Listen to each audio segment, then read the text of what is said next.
ওই বাপ, তুমি এত বড় গাফেল কেমনে হইলা? তোমার সন্তান একটা দিনও ফজরের নামাজ পড়বে না, তুমি কেমন বাপ হইলা? আর এটা কেমন সন্তান? বলো না বাপ, বলো না সন্তান, নওজোয়ান বলো না ভাইয়া, এই কিশোর নওজোয়ান ছেলেরা, এই বন্ধুর কথা বলো, জবাব দাও। 365 দিনে খোদার এক বছরে যে কোনো দিন 5 ওয়াক্ত নামাজ পড়লা না, তুমি মানুষের বাচ্চা? এই হাইওয়ান, মুসলমানের বাচ্চা তো নিকৃষ্ট হয় বেটা। তোর কোনো আল্লাহ নাই, তোরে কেউ বানায় নাই বেঈমান নাফরমান, তোর কোনো সৃষ্টিকর্তা নাই, তোর কোনো নবী নাই, তোর জন্য কেউ 23 বছর কাঁদে নাই, তোর কোনো ধর্ম নাই বাপ, তোর কোনো কিতাব নাই, তোমাকে কোথাও ফিরতে হবে না? কি ভাবছেন জিন্দেগি মানে কি? ভাত তরকারি, পেশাব পায়খানা, মোবাইল, নারী, ছবি, খাতা বালিশ আর দোকানদারি, আর বন আর বিড়ি, চার বিস্কুট, পেঁয়াজু আর আলু সব, আপেল আর মালটা, এরই নাম জীবন? খালাস, এরই নাম জিন্দেগি? বলো না বাপ। এই জন্য অভিভাবক হিসাবে আপনারা প্রত্যেকের কাছে আমার অনুরোধ, আপনারা যারা স্ত্রীর স্বামী, আপনারা যারা সন্তানের বাবা, আপনাদের দায়িত্ব আপনার স্ত্রীর ঈমান আমলের হেফাজত করা। আপনার দায়িত্ব খোদার কসম আপনার ছেলে মেয়ের ঈমান আমলের হেফাজত করা।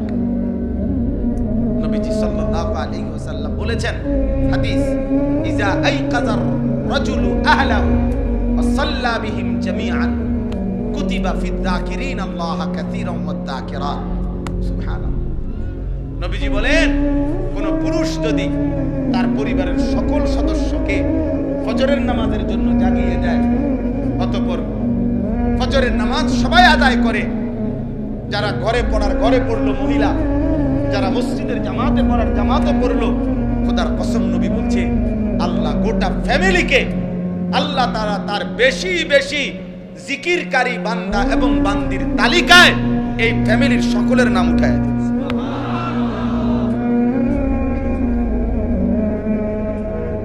কুতিবা লিখে দাও। নবীজি বলছেন সাল্লাল্লাহু আলাইহি ওয়াসাল্লাম, রাহিমাল্লাহু রাজুলান আইকাযা ইমরাআতাহু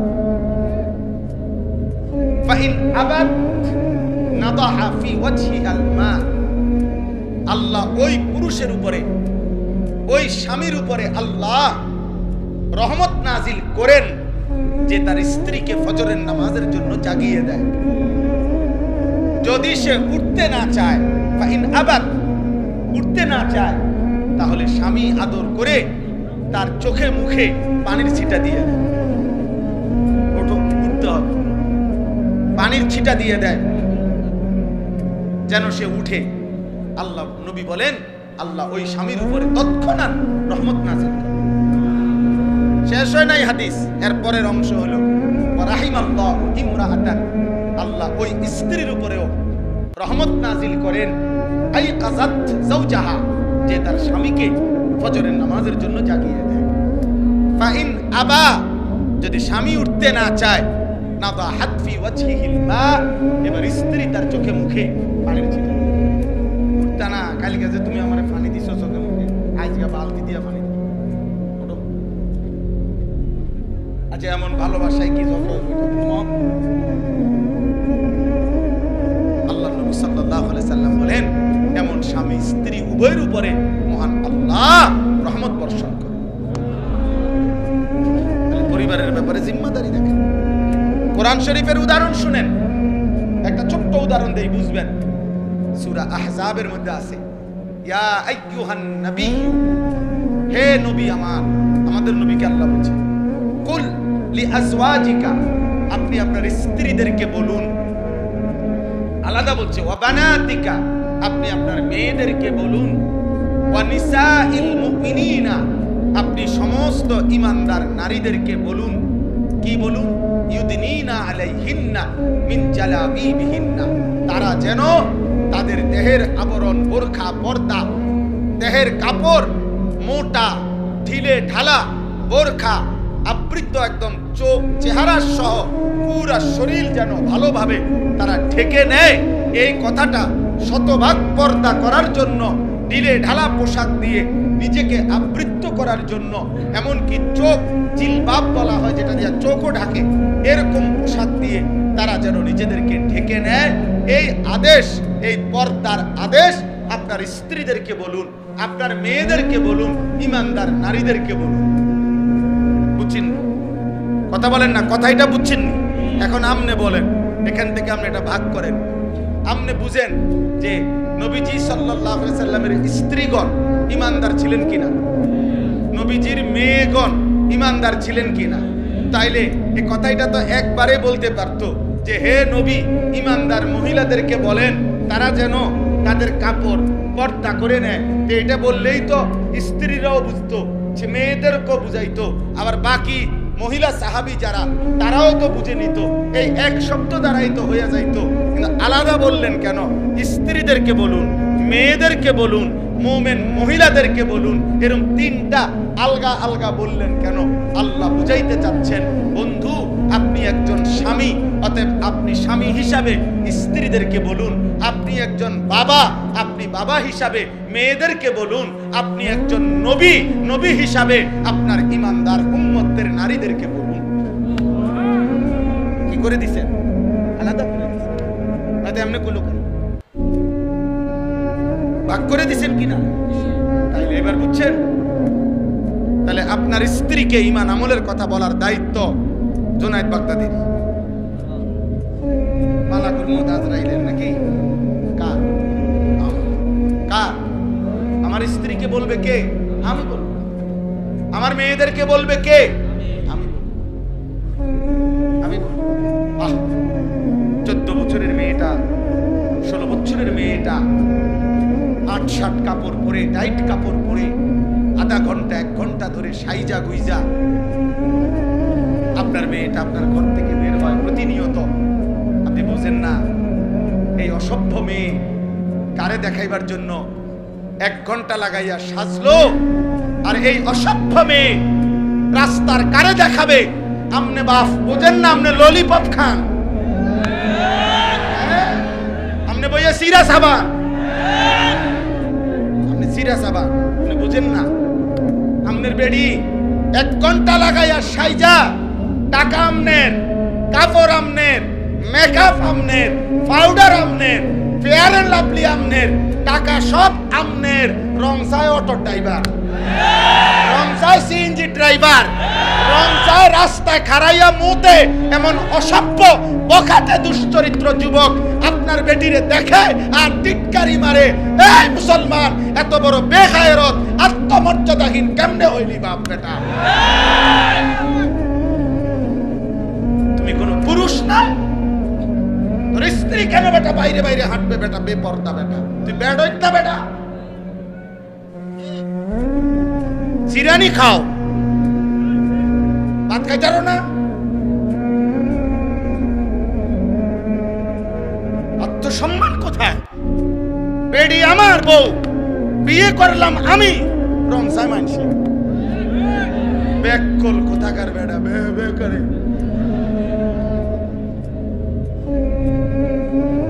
বে করে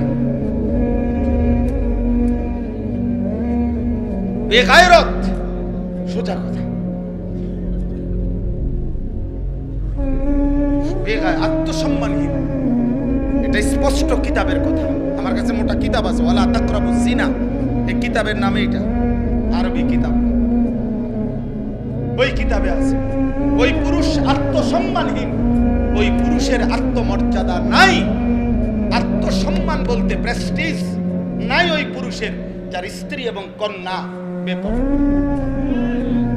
এ বড়ার মধ্যে কোনো আত্মসম্মান নেই। ভাত খায় আরে ঘুম যায়, পেশাবে ধরলে পেশাব করে, ঘুমাইলে উইয়া লাগে।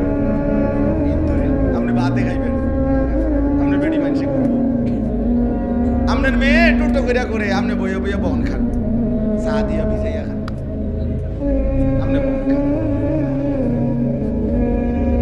আমরা কপ মারি চা দোয়ানে বইয়ে কপ। আল্লাহর রহমতে আপনার কত হয় 3 ফুট বিদেশ।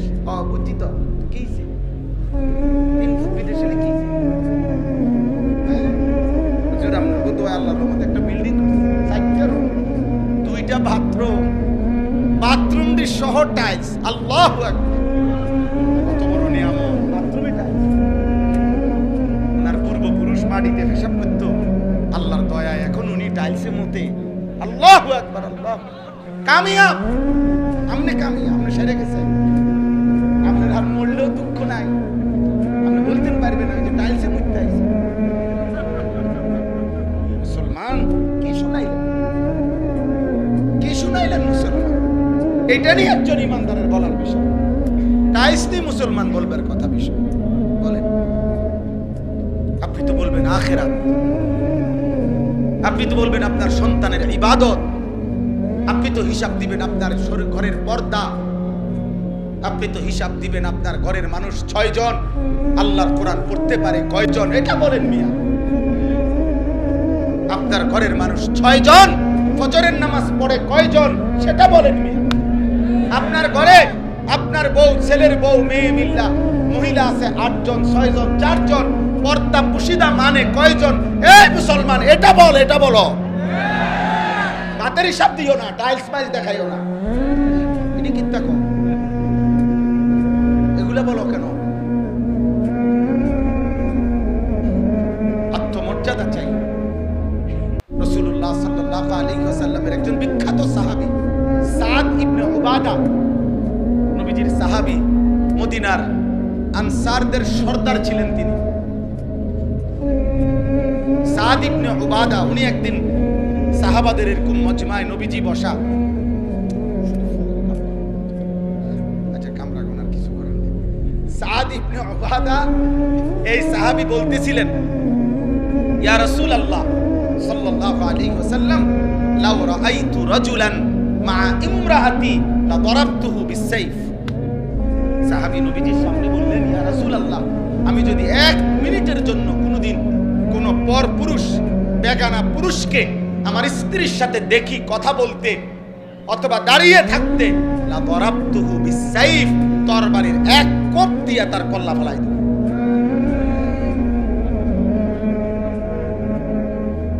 আচ্ছা, উপস্থিত সাহাবীরা তৎক্ষণাৎ এই নবীজির এই সাহাবীর এই কথা শুনে উনারাও বলে উঠছেন আল্লাহু আকবার। হাদিসে আছে এটা, উনারা সবাই বলে উঠছে, মানে বাপরে দেখছনি বেটা হিম্মত কি, আল্লাহু আকবার বলে উঠছেন। এবার নবীজি বললেন, আতাআজাবুনা মিন গায়রাতি সাদ, তোমরা আমার সাদের হিম্মত, সাহসিকতা, আত্মসম্মান বোধ, গায়রত দেখে অবাক হলে শোনো সাহাবারা। নবী বললেন, ওয়াল্লাহি আনা আগিয়ারু মিনহু, আল্লাহর কসম আমি মুহাম্মদ সাল্লাল্লাহু আলাইহি সাল্লাম, আমি তার চাইতে বেশি আত্মসম্মানওয়ালা, আর আল্লাহু আগিয়ারু মিন্নি, আর আমার মহান আল্লাহ তার চাইতে বেশি আত্মমর্যাদাওয়ালা। এজন্য কায়নাতে হাদিসের মধ্যে আছে নবী সাল্লাল্লাহু আলাইহি সাল্লাম বলেন, এই জমিনে কোন পাপের কারণে, কোন অপরাধ জমিনে হলে আল্লাহ সবচেয়ে বেশি গুসা হয়, আল্লাহর প্রেস্টিজে লাগে, আল্লাহর আত্মসম্মানে লাগে। খোদার কসম নবী বলছে, কোন বান্দা জমিনে যখন কোন নারী পুরুষ জিনা করে, বেবিচার করে, তো আল্লাহর প্রেস্টিজে, আত্মসম্মানে, আল্লাহর গায়রতের মধ্যে সবচেয়ে বেশি আঘাত লাগে। মালিক আমার বেশি গুসা হয়, মালিক আমার বেশি রাগ হয়। এই জন্য গুসার কারণে নবী বলছেন, আল্লাহই তো বিধান, এই জন্য বলছে, বন্ধু ওই জেনা করলো, ও ব্যভিচার করলো আমার জমিনে, ওরে খাওয়াইলাম আমি, ওরে পড়াইলাম আমি, এত বড় কায়নাত দিয়ে আমি তাকে লালন পালন করছি, ওরে আমি বলছি তার জন্য আমি হালাল বিবাহের ব্যবস্থা রাখছি, ওরে আমি বলছি তার স্ত্রী আমি ব্যবস্থা করেছি, ওর যৌন চাহিদা আমি আল্লাহ দিয়েছি, ওই নারী আমি সৃষ্টি করেছি, এই পুরুষ আমি সৃষ্টি করেছি, শাহওয়াত আমি সৃষ্টি করেছি, লজ্জাস্থানের চাহিদা আমি সৃষ্টি করেছি, এত কিছু আমার দেওয়া, ও আমার জমিনে আমার দেওয়া জিনিস পেয়ে নাফরমানি করলো। আল্লাহর নবীকে আল্লাহ বলছে, বন্ধু খবর লাগান, এটা যদি বিবাহিত পুরুষ এবং নারী হয়, এই জিনাকার পাথর মাইরা মাইরা ফেলেন, পাথর মারে জাগাত পরে আমি বিচার করবো, আবার পরে আখিরাতে। এখন ওয়ালিয়াশহাদ আযাবাহুমা তাইফাতুম মিনাল মুমিনিন, সমস্ত এরকম মজমায় ইমানদার মানুষের সামনে খোলা ময়দানে ওপেন প্রকাশ্যে পাথর মাইরা ওগুলার মাইরা ফেলে। আর অবিবাহিত পুরুষ নারী হলে 100 করে চামড়ার বেত্রাঘাত করেন, যেন এক এক বাড়িতে 100 বছর মনে থাকে। কেন এত? ইসলামী শরীয়তে এর চাইতে কঠোর কোনো শাস্তি নেই, সিরিয়াস, এর চাইতে কঠিন কোনো শাস্তি নেই। ইসলামী হুকুমত, ইসলামী খেলাফতের এটা জিম্মা।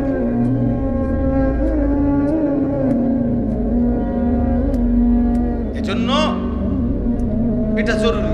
আমি যুবক ভাই তোমাদেরকে অনুরোধ করছি, মুসলমানের নওজোয়ান প্রিয় ভাই আমার, প্রিয় সন্তান আমার, যদি তোমার বাবা মাও তোমার খবর না রাখে, ধরে নাও তারা তোমারে ভুলে গেছে, কিন্তু আল্লাহ তোমারে ছাড়বে না। বাপ, নারী দেখো না, নারী দেখো না বাপ, অশ্লীল ছবি দেখো না, মোবাইলের উলঙ্গ দৃশ্য দেখো না। আব্বা, তুমি বরবাদ হয়ে যাবে, তোমার দুনিয়াও শেষ হয়ে যাবে, তোমার আখিরাতও শেষ হয়ে যাবে। ইন্নাল্লাযীনা ইউহিব্বুনা আন তাশিআল ফাহিশাতু ফিল্লাযীনা আমানু লাহুম আযাবুন আলীমুন ফিদ দুনিয়া ওয়াল আখিরাহ। কোরআন শরীফের আয়াত, সূরা নূরের মধ্যে আছে। আল্লাহ বলছে, যারা মুসলিম জনসমাজে অশ্লীলতা ছড়িয়ে দেয়, জিনা ব্যভিচার ছড়িয়ে দেয়, নারী পুরুষ ছেলে মেয়ের অবাধ বেহায়াপনা ছড়িয়ে দেয়, খোদার কসম আল্লাহ বলছে, আমি ওয়াদা দিলাম তাদেরকে আমি কঠিন আযাব দেব, ফিদ দুনিয়া ওয়াল আখিরাহ, দুনিয়াতেও আখিরাতেও। ওরে আমি বেইজ্জতি করে দেব, ওকে আমি অপমানিত করব, ওরে কষ্ট দেব, যদি ও লজ্জা পাবেই পাবে আজকে।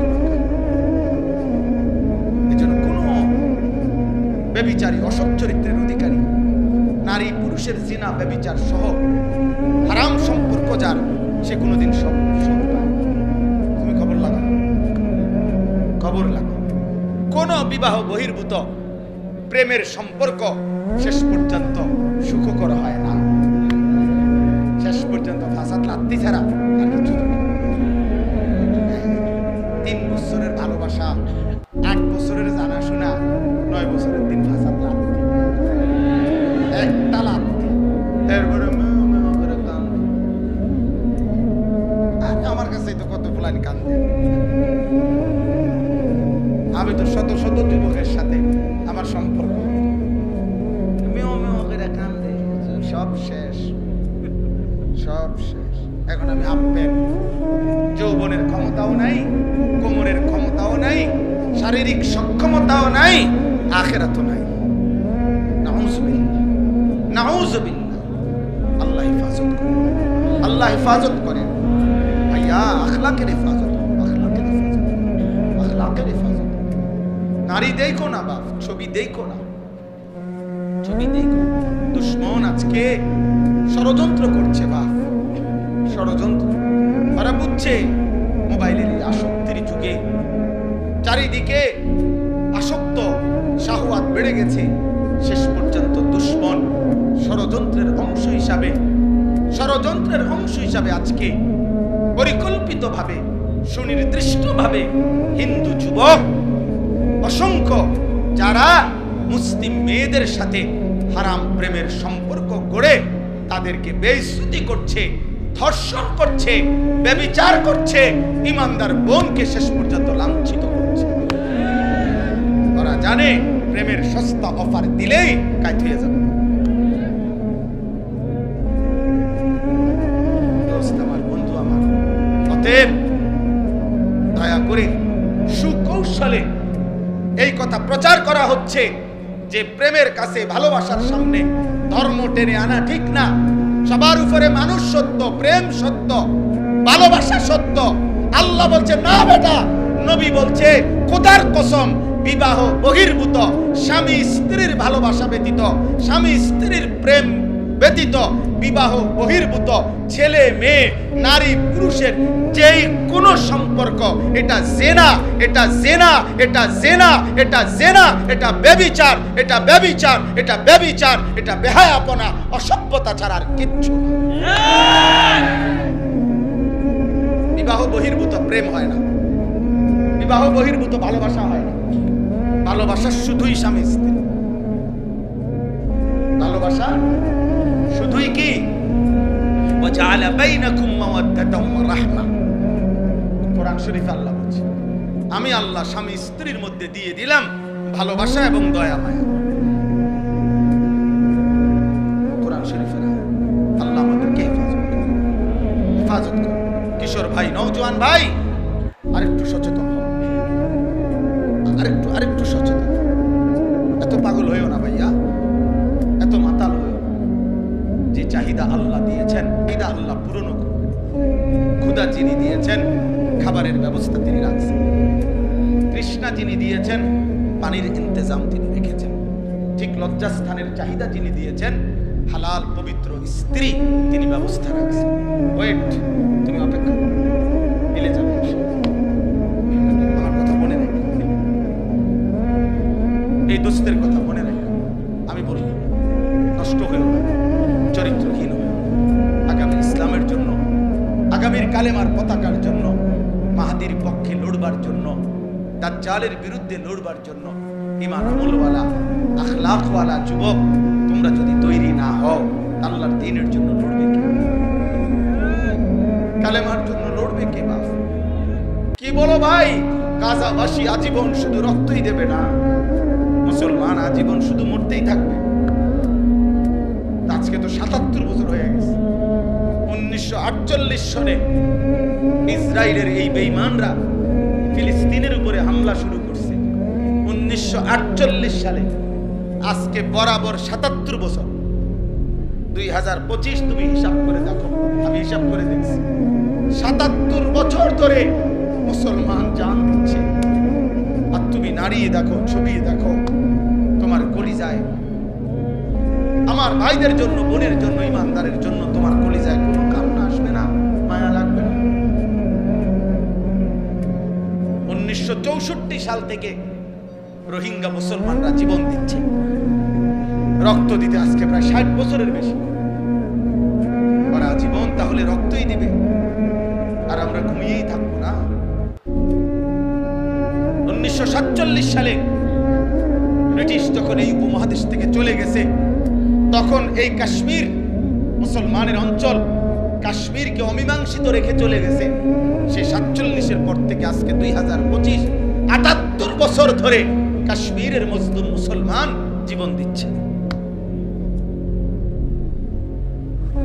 অতএব দোস্ত, আমার বন্ধু নওজোয়ান, আজকে এই ওলামায়ে কেরামের এই পরিষদ থেকে আমরা তোমাদেরকে উদাত্ত আহ্বান জানাই, আগামীর ইসলামের জন্য, মাহাদির সৈনিক হওয়ার জন্য, দাজ্জালের বিরুদ্ধে লড়বার জন্য, পৃথিবীর সমস্ত বেঈমানের বিরুদ্ধে দাঁড়াবার জন্য, ঈমানের পতাকা হাতে দাঁড়াবার জন্য তুমি রেডি হও ইনশাআল্লাহ। বলো ইনশাআল্লাহ। 30 বছরের নিচে, 30 বছরের নিচে যাদের বয়স, তারা দাঁড়াও, দাঁড়াও নওজোয়ান, বলো ইনশাআল্লাহ, বলো ইনশাআল্লাহ। আল্লাহর জন্য লড়বো ইনশাআল্লাহ, দ্বীনের জন্য লড়বো ইনশাআল্লাহ।